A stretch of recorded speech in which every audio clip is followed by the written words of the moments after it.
मित्रांनो, प्रेमाची गोष्ट या मालिकेच्या आजच्या भागामध्ये मिहिर विचारतो, काय निर्णय घेतला आहेस तू? वेळी मात्र आता मिहिरला लगेच सावनी म्हणते, मी यायला तयार आहे तिकडे, पण माझी एक अट आहे. तेव्हा कोणती अट असा आता लगेच मिहिर विचारतो. मी आणि सई जर तिकडे राहायला आलो तर अजिबात मुक्ता किंवा सागर किंवा त्यांच्या घरच्यांपैकी कुणीच तुझ्याकडे येणार नाही. तेव्हा तो म्हणतो, ठीक. सावनी खूपच खुश होते. तर दुसरीकडे आदित्य एकटाच कॅरम खेळत बसलेला असतो. तेव्हा मुक्ता आता सागरला म्हणते, पाहिलं का तो कसा एकटाच आपला कॅरम खेळत बसलाय. तुम्ही खेळता का त्याच्यासोबत थोडा वेळ कॅरम? मग मी त्याच्यासाठी त्याचा फेवरेट मिल्कशेक बनवून आणते. तेव्हा हो चालेल असं म्हणून सागर, तुम्हाला मिहिरचा फोन आला होता का असंही विचारतो. तेव्हा ती आता म्हणते, अजून तर नाही आला, परंतु आल्यानंतर लगेच कळवते. तेव्हा आता सागर हा लगेच आदित्यकडे जातो आणि म्हणतो, एक टुर्नामेंट होऊन जाऊ दे. आधी हो असं म्हणतो आणि खूपच खुश होतो, कारण त्याचे पप्पा त्याच्याबरोबर कॅरम खेळणार असतात. त्यानंतर तो आता सागरला विचारतो, पप्पा एक बोलू का हो? मग आता सागर म्हणतो, हो बोल ना बाळा. मग सई कधी येणार आहे असं तो आता विचारतो. तर आता मुक्तासुद्धा हे बोलणं ऐकते आणि तिला धक्काच बसतो, कारण त्याला असं वाटतं की सई आल्यानंतर माझ्यावर हे सर्वजण जे प्रेम करणार नाहीत, म्हणून आता सागर मुक्ताला काय उत्तर द्यावं कळत नाही. तेव्हा मात्र सागर म्हणतो, हो येईल ना बाळा, लवकरच येईल. तुला आठवण येते का? वेळी आता तो म्हणतो, हो आठवण तर येते आहे, पण पप्पा मला ना थोडी भीती सुद्धा वाटतेय की सई घरी आल्यानंतर तुम्ही मला असं घरातून बाहेर तर नाही काढणार ना. तेव्हा आदित्यच्या या प्रश्नामुळे सागर तर पूर्णपणे हादरून जातो.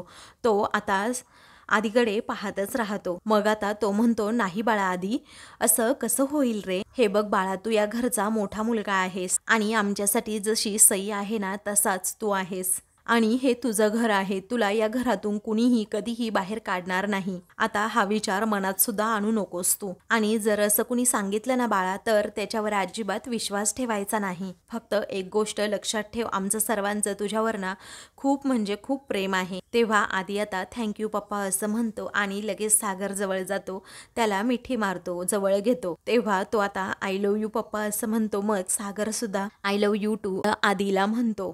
तेव्हा सागर म्हणतो, बघ आता मी तुला कसा हरवतो आधी. मग आता तो म्हणतो, हो चालेल ना, हरव मला. तेवढ्यातच मुक्ता तेथे जाते आणि त्याला म्हणते, धर बाळा तुझा हा घे मिल्कशेक. त्यावेळी मुक्ता आता विचारते, सागर खूप दिवस झालं आपण कुठे गेलो नाही, काही प्लॅन सुद्धा केला नाही, पण कुठेतरी जायचं का? तेव्हा आधी तर खूपच खुश होतो आणि म्हणतो, हो पप्पा आपण जाऊयात ना प्लीज कुठेतरी. बीचवर जायचं का? तेव्हा सागर म्हणतो, हो बीचवर जाऊयात. तेव्हा आधी म्हणतो, ठीक आहे, तोपर्यंत मी ना होमवर्क पूर्ण करून घेतो. तेव्हा सागर म्हणतो, हो ठीक आहे बाळा. त्यानंतर आधी आता लगेच तेथून रूममध्ये जातो. त्यानंतर आता मुक्ता ही सागरला म्हणते, सागर ऐका ना, अहो मिहिरचा फोन आलाय. त्याच वेळी आता मिहिरचा कॉल रिसीव करत आता मुक्ता विचारते, काय झालं मिहिर? मग आता मिहिर म्हणतो, तू जसं म्हणाली होती ना सगळं मी तसं केलंय, आणि सावनी आहे ना सईला घरी घेऊन यायला तयार सुद्धा झाली.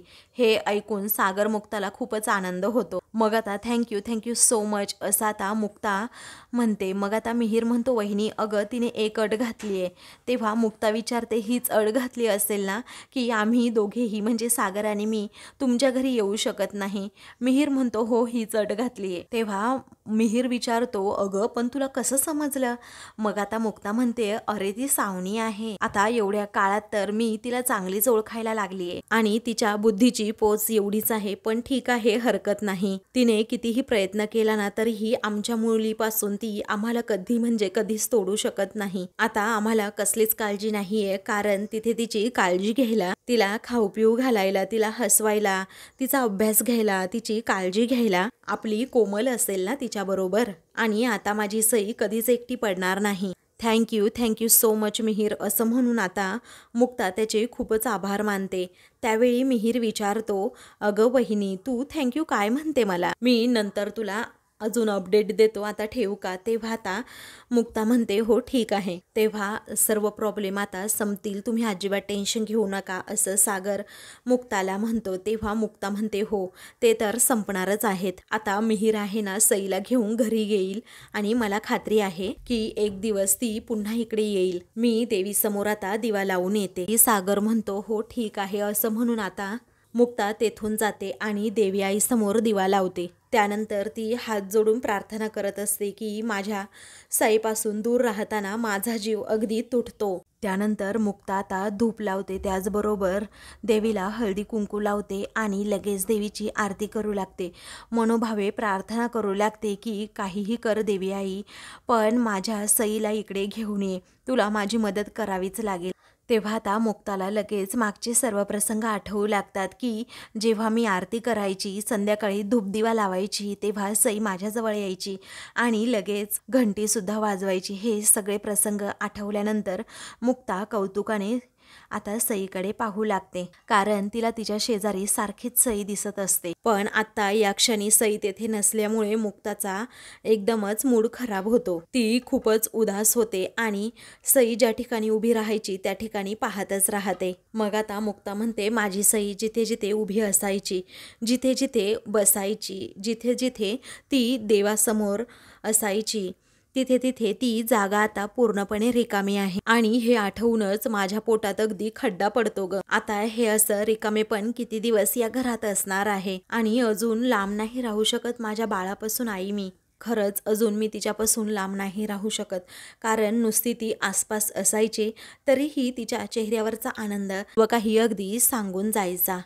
असो, पण ती जिथे आहे ना तिथे तिला खुश ठेव आणि सुखी ठेव, आणि फक्त तिलाच नाही तर माझ्या दोन्ही मुलांना सुखी ठेव आई. तूच आता त्यांची काळजी घे आणि त्यांचे आई बाबा त्यांच्यावर खरंच खूप प्रेम करतात हे त्यांना आता जाणवू दे. तेव्हा अगदी मनोभावे आणि मनापासून ती आता पुन्हा एकदा प्रार्थना करते आणि देवीची आरती करू लागते.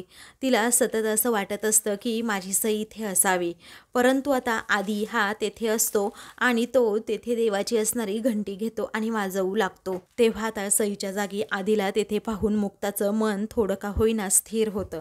ती खूपच खुश होते आणि लगेच आपल्या लाडक्या आधीकडे पाहू लागते. तेव्हा आता सागर सुद्धा तेथे येतो आणि तो सुद्धा आता आधीला तेथे असं देवघरामध्ये पाहून खूपच खुश होतो, कारण मुक्ताच्या संगतीमुळे आता आधी सुद्धा अगदी चांगला वागत असतो आणि देवाची प्रार्थना करत असतो.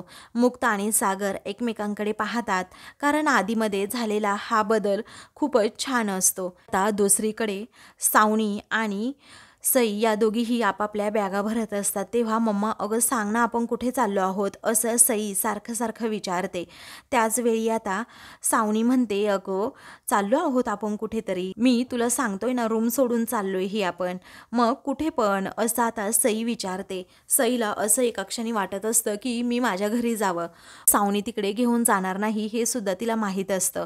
त्यानंतर ती सारखीच फोर्स करू लागते, सांग ना मम्मा, अगं कुठे जायचंय आपल्याला. तेवढ्यातच मिहीर तेथे येतो आणि म्हणतो, कुठे जायचंय म्हणजे आपल्याला जायचं आहे आमच्या घरी, माझ्या घरी. त्यावेळी आता सई एकदम शांत होते. मिहीर तेथे आल्याबरोबर सईचा मूड ऑफ होतो. मग आता ती सावनीकडे पाहू लागते, कारण सावनीचा होकार की नकार हे तिला माहीतच नसतं. त्यानंतर आता मिहीर म्हणतो, तिथे कोमल आत्याने तुझ्यासाठी मेथीचे पराठे बनवले आहेत, तुला यायचं ना, नाहीतर ती खाऊन टाकेल हा सर्व मेथीचे पराठे. मग आता सई अजूनही काहीच बोलत नाही, फक्त मिहीर सावनीकडे पाहत असते. आता नक्की सईच्या मनामध्ये काय चाललंय हे सुद्धा मिहीरला कळत नाही. तो तिच्याकडे खूप वेळ पाहत राहतो. सईला माझ्याकडे यायचंय की नाही हे सुद्धा त्याला समजत नाही. मग तो आता सावनीकडे पाहतो. त्यानंतर आता सावनी एकदम शांत होते, कारण तिला माहीत असतं की सई माझ्या शब्दाच्या पुढे नाही आहे आणि सईला सांगितलं आहे की इथेच राहायचं म्हटल्यानंतर सई इथेच राहणार. तू आता हिचा मूड तर चेंज केलाच पाहिजे, कारण जे काही पत्रकारांचं प्रकरण झालेलं असतं सईला त्याबद्दल काहीच माहीत नसतं. म्हणूनच सावनी आता स्वतःचा गुन्हा लपवण्यासाठी लगेच सईला म्हणते, बाळा काही हरकत नाही, आपण जाऊयात की मिहीर मामाकडे राहायला. नंतर सावनी म्हणते, हे बघ मिहीर, तुझ्या घरी तिकडे कुणी दुसरं येणार नाही ना. मग आता मिहीर काहीच बोलत नाही, एकदम गप्प राहतो. त्यावेळी अरे मी मुक्ता आणि सागरबद्दल विचारतीये, येणार नाहीत ना ते, असं आता ती मिहीरला विचारते. तेव्हा मिहीर आता म्हणतो, नाही येणार. तरीही आता सईचा मूड अजिबातच ठीक नसतो. तिला धक्का बसतो, कारण तिला आता तिच्या मुक्ताची आणि सागरची आठवण येतच असते, परंतु सावनीपुढे नाईलाज होतो. मग आता कसंबसं सईला मनवून मिहीर म्हणतो, चल बाळा निघायचं का आता. तर आता सावनी खूपच खुश असते, कारण तिला मुक्ताला दाखवून द्यायचं असतं माझ्याजवळ सुद्धा माझी अशी फॅमिली आहे, आणि त्याचबरोबर तिला मुक्ताला बोलायचा एकही चान्स सुद्धा द्यायचा नसतो. त्यानंतर आता सावनी लगेच आपली बॅगसुद्धा पॅक करते आणि सईला म्हणते, बाळा तुझी बॅग घे सई. तेव्हा सईसुद्धा आता तिची बॅग घेते आणि मिहीरला म्हणते, चल मामा. तर दुसरीकडे आदी आता अभ्यास करत असतो, तर मुक्ता किचनमध्ये आपली काम करत असते आणि काम करता करता तिचं लक्ष आदीकडे जातं. तर आदीला आता काहीतरी काढता येत नसतं, अभ्यासातलं काहीतरी जमत नसतं, म्हणून मुक्ता आता लगेच आदीजवळ येते आणि काय झालं बाळा असं विचारते. असं म्हणून ती त्याच्या त्या वहीमध्ये पाहते, तर त्याला अल्जेब्रा काढता येत नसतो. मग आता ती विचारते, बाळा तुला अल्जेब्रा काढता येत नाही का. मग आता तो म्हणतो, हो ना, सॉलिड कठीण आहे, मला ना येतच नाही. त्यावेळी आता मुक्ता म्हणते, अरे अगोदरसुद्धा मला येतच नव्हता. अरे मला अल्जेब्रा पेपरच्या अगोदर तर अक्षरशः घाम फुटायचा. मग मी ना सारखी सारखी पाणी पित राहायचे. त्यानंतर आता मग काय झालं असं आधी विचारतो. तेव्हा मुक्ता अगदी शांतपणे त्याला समजावू लागते आणि त्यानंतर ती त्याच्याजवळ बसते आणि म्हणते, बाळा मी अल्जेब्राच्या पेपरबरोबर अगदी मैत्रीच केली आणि त्याला जास्तीत जास्त वेळ देऊ लागले. मग ना हळूहळू माझी भीतीसुद्धा गेली. आता आपण ट्राय करूयात का, चालेल का असं आता मुक्ता विचारते. तेव्हा आदी खूपच खुश होतो आणि म्हणतो, हो चालेल की. तेव्हा आता तो सांगत असतो की मला काय काय अवघड जाते. मग आता ती त्याप्रमाणे त्याच्याकडून सगळं काही अगदी व्यवस्थित अभ्यास करून घेत असते. मग दोघेही एकमेकांच्या हातावर टाळ्या देत अगदी आनंदाने सगळं काही विसरून दोघेही मन लावून अभ्यास करू लागतात. मुक्ता खूपच छान प्रकारे आदीला शिकवत असते. त्यानंतर आता सागर तेथे येतो आणि त्या दोघांकडे खूप वेळ पाहतच राहतो. तर आता मुक्ता ही त्याला ॲन्सर विचारत असते. त्यावेळी आता आदी अगदी व्यवस्थित ॲन्सर सांगतो. त्यामुळे आता दोघेही एकमेकांच्या हातावर टाळ्या देतात. तर सागरला त्या गोष्टीचं खूप कौतुक वाटतं की आदी कसा होता अगोदर, चिडका वगैरे, कुणाचं न ऐकणारा, उद्धट, आता कसा किती शांत झालाय. त्याचबरोबर मुक्ताने त्याला किती बदलवलंय.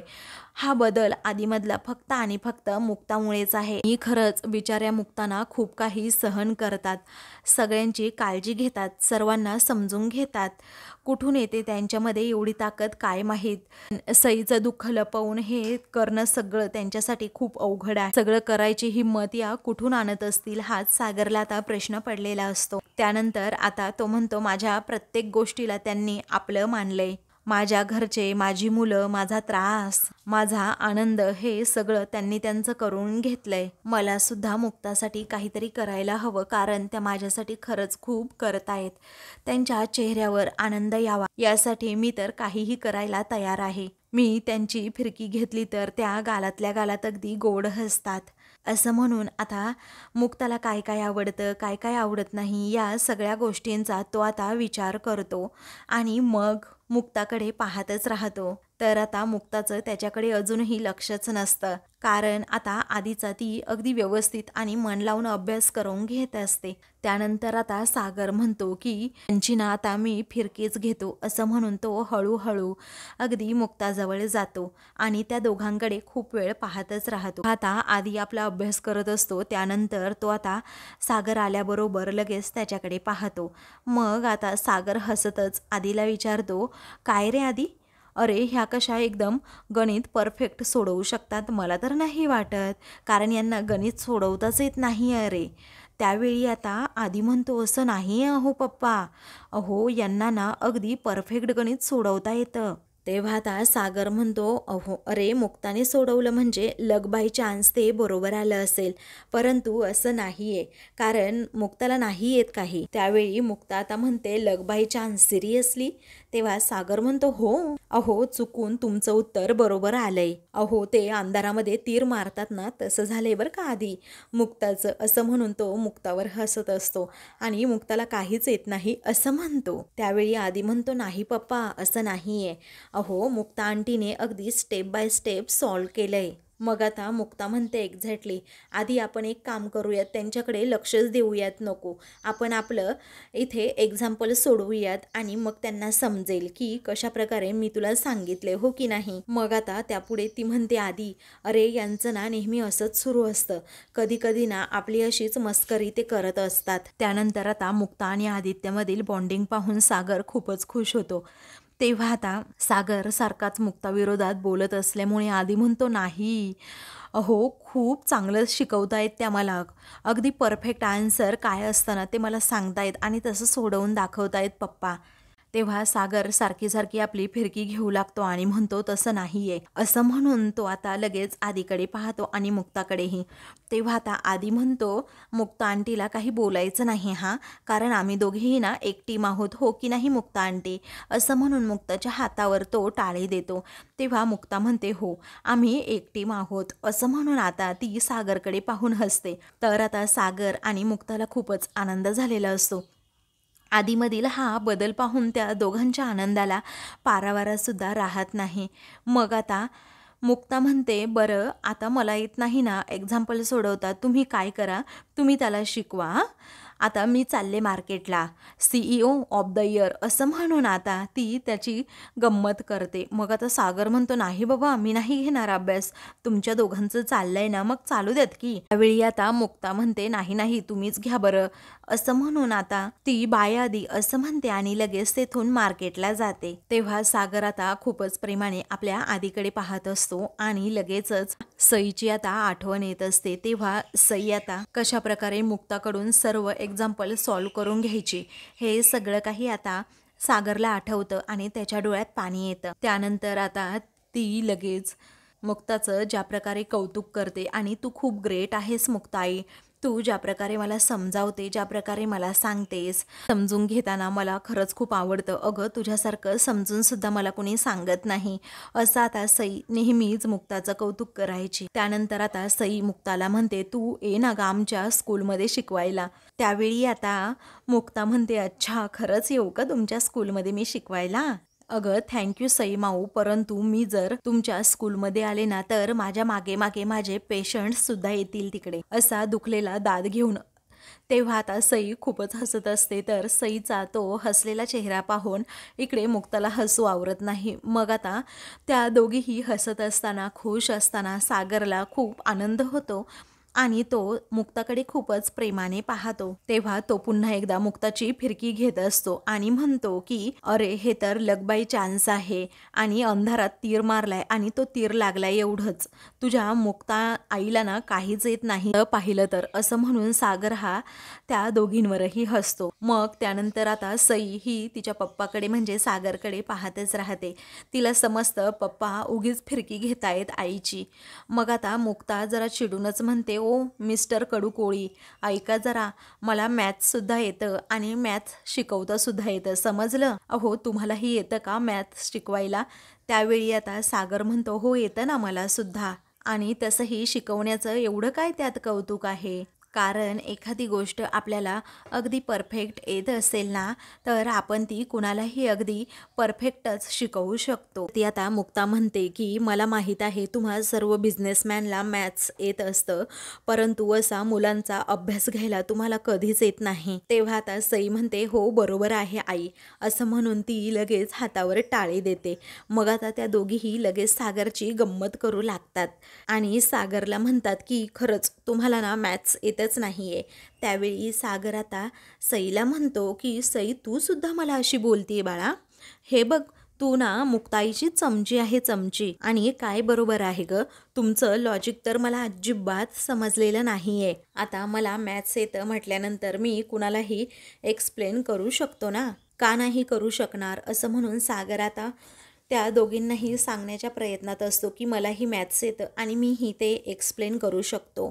त्यावेळी आता सागर मुक्तावर हसत असतो. ते पाहून आता मुक्ता म्हणते आपल्याला स्वतःला एखादी गोष्ट येणं, त्याचबरोबर आपण ती दुसऱ्यांना अशी एक्सप्लेन करून सांगणं, यामध्ये खरंच फार फरक असतो, कारण शिकवणं असताना ती एक कलाच आहे.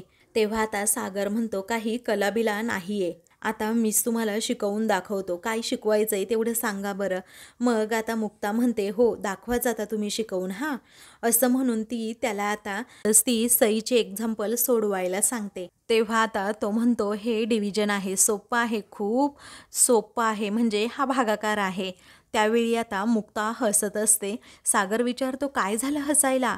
सागरचं बोलणंच तिला कळत नसतं. मग आता सई विचारते, पप्पा अहो कोण भागा? तो म्हणतो, भागा नाही, भागाकार भागाकार. मग आता मुक्ताला हसूच आवरत नाही आणि ती अगदी खळखळून हसू लागते, कारण मराठीमधून याला भागाकार म्हणतात, इंग्लिशमधून याला डिव्हिजन म्हणतात, असं सागर आता पुन्हा पुन्हा एकदा सईला सांगत असतो. मग तो म्हणतो, अगं भागाकार भागाकार समजलं का? सई म्हणते, नाही पप्पा काहीच समजत नाही. पुढे आता सागर विचारतो, बरं तुला वजाबाकी येते का? मग आता सई अजूनच आश्चर्याने तिच्या पप्पांकडे पाहू लागते. मग आता सागर म्हणतो, बाळा आय मीन अगं ते सबस्ट्रॅक्शन वगैरे तुला ते मायनस करता येतं का? त्यावेळी सई म्हणते, हो येतं ना पप्पा. तेव्हा सागर म्हणतो, अगं हे पण सोपं आहे. आता काय करायचं माहितीये का? आपल्याकडे 10 आंबे आहेत. सई विचारते, आता आंबे हे काय नवीन? मग आता मुक्ता अजूनच हसू लागते. तेव्हा सागर म्हणतो, हसू नका हा, थांबा जरा. मग आता सागर म्हणतो, कसं आहे ना सई, आपल्याकडे हे 10 आंबे आहेत आणि ते आपल्याला डिवाइड करायचे आहेत, तर 5-5 करायचे. तर आता 2 मित्र आहेत. आता हे 10 आंबे आणि आपल्याकडे 2 मित्र. एक आंबा याला दिला, दुसरा आंबा त्याला दिला, दुसरा तिसरा दिला 2-2, चौथा दिला, मग ते झाले 4. असं म्हणून सागर हा सईला समजावत असतो की भागाकार कसा करायचा. तेव्हा तो असं बोटांनी मोजून दाखवत असतो आणि म्हणतो की याला 5 आणि त्याला 5. ते 10 आंबे असे डिवाइड केले ना दोघांमध्ये, मग 5-5 येतात. झालं हे एक्झाम्पल सोडवून, असं म्हणून आता सागर हसतो. तेव्हा मुक्ता तर अगदी सागरच्या या उत्तरावर खळखळून हसत असते. सईच्या सगळं काही डोक्यावरून गेलेलं असतं. त्या सागर म्हणतो, हसू नका ना प्लीज मुक्ता, तुम्ही हसलात ना मग मला काही कळत नाही. अहो मी शिकवतोय ना सईला, तर मला शिकवू द्यात ना. तेव्हा सई आणि मुक्ता अजूनच हसू लागतात. सई बाळा तुला कळतंय ना ग माझं? मग सई हो किंवा नाही काहीच न म्हणता फक्त आणि फक्त हसत असते. तेव्हा आता सागर म्हणतो, या सगळ्याचं उत्तर किती आलं सई? अगं 2 आलं 2.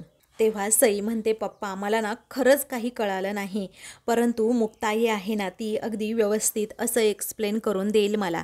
तेव्हा आता करेक्ट असं म्हणून त्या दोघीही एकमेकींच्या हातावर टाळ्या देतात. तर सागर आता त्या दोघींकडे पाहत जरा गडबडतो आणि म्हणतो, एवढं छान मी एक्सप्लेन करून सांगितलं आंब्यांचं, तरीही तुम्हाला काहीच समजलं नाही. मग आता मुक्ता म्हणते, तुमचे फ्रूट्स आणि आंबे आम्ही ना बाजूला ठेवतो आणि आपापला अभ्यास करत राहतो. तेव्हा सागर आपला लॅपटॉप काढतो आणि म्हणतो, मी एवढं सोपं करून सांगितलं मराठी भाषेत, तरीही यांना कळत नाही, असं म्हणून तो मुक्ताकडे पाहतच राहतो. पण हे सागरचा सगळा काही भास असतो, त्याला हे सगळं आठवत असतं आणि सईची सुद्धा खूप आठवण येत असते. त्यानंतर आता सागर मनातच विचार करतो की सई गेल्यापासून मुक्ताला काही सुचत नाहीये, त्यांचं हसूच पूर्णपणे हरवलं आहे. आणि हे सगळं ना झालंय फक्त आणि फक्त त्या सावनीमुळे, कारण तिला मुलांची काळजी घ्यायची नाही, तिला मुलंसुद्धा नको आहेत, तिला मुलांचं काही करायचंच नाही, फक्त ऐशोआराम हवा आहे, फक्त माझ्या मुक्ताला आनंद मिळू नये ना, त्यामुळे तिने सईला मुद्दामच तिच्याकडे ठेवलं आहे. मग आता माझ्या मुक्ताला त्रास देण्यासाठी हे सगळं ती करतीये. माझ्या बायकोला त्रास देणाऱ्या त्या सावनीला मी अजिबात सुखाने जगू देणार नाही, असा सागर विचार करतो. तेच तिला कॉल करणार असतो, परंतु तो फोन तसाच ठेवतो. तर आता मित्रांनो, पुढील भागामध्ये सागरने एक जादू केलेली असते, तेव्हा ती आदित्यला खूपच आवडते. तो आता म्हणतो, पप्पा अहो तुम्ही खरंच खूप छान जादू केली होती हां. त्यावेळी आता सागर त्याच्या गळ्यात हात टाकतो आणि विचारतो, काय रे, पप्पा म्हणून भेटायला आलो असतो तर तू भेटला असता का? मग आता मुक्ता विचार करते, मी पण जर वेश बदलून गेले तर मला सई ओळखूच शकणार नाही. तेव्हा तिला आता सईला भेटता येणार याचा खूप आनंद होतो. त्यानंतर आता सागर हा घरातील सर्वांना म्हणतो की आता सई लवकरच घरी येईल, कारण मी सावनीचे सगळे बँक अकाउंट फ्रीज केले. दुसरीकडे सावनीला समजतं बँक अकाउंट तर फ्रीज झाले आहेत, म्हणून ती आता खूपच चवताळते आणि म्हणते, सागर कोळी मी सोडणार नाही आता तुला, बघ मी करते काय. अशाच मालिकेंचे पुढील भाग पाहण्यासाठी चॅनलला सबस्क्राईब करा.